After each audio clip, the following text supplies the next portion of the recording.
मुथाबाड़ी मामले में एडवोकेट मुफक्किरुल इस्लाम को गिरफ्तार किया गया है, उस मामले को कैसे देखते हैं सर? मुफक्किरुल इस्लाम की गिरफ्तारी जो हुई है, ये गिरफ्तारी सरासर गलत है और इस गिरफ्तारी के मैं मजम्मत करता हूँ।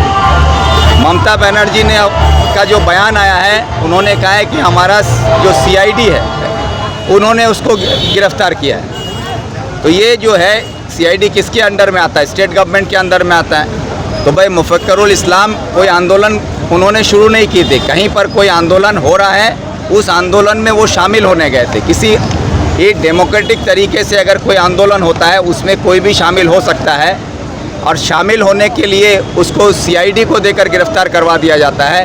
तो इससे ये बात साफ़ होती है, जो बात मैं बार बार कहता हूँ कि ममता बनर्जी जो है वो RSS की दलाल है, BJP की दलाली कर रही हैं और इसी वजह से जो SIR में जो डी वोटर हो रहे हैं, वो अपने आप को भारतीय नागरिक रहेंगे कि नहीं, कल वो वोट दे पाएंगे कि नहीं, ये उनका जो डेमोक्रेटिक तरीके से आंदोलन था, उस आंदोलन में शामिल होने पर किसी की गिरफ्तारी पश्चिम बंगाल सरकार करवा रही है। तो इससे तो ये समझ में आ रहा है ना कि निर्वाचन कमीशन जो है वो दिल्ली सरकार की तरफ से काम कर रही है। ये बात ममता बनर्जी भी कहती हैं, अगर दिल्ली सरकार कर रही है तो दिल्ली के सरकार के खिलाफ जब कोई आंदोलन हो रहा है, उस आंदोलन में कोई शामिल हो रहा है, तो उसको फिर पश्चिम बंगाल की CID क्यों गिरफ्तार कर रही है?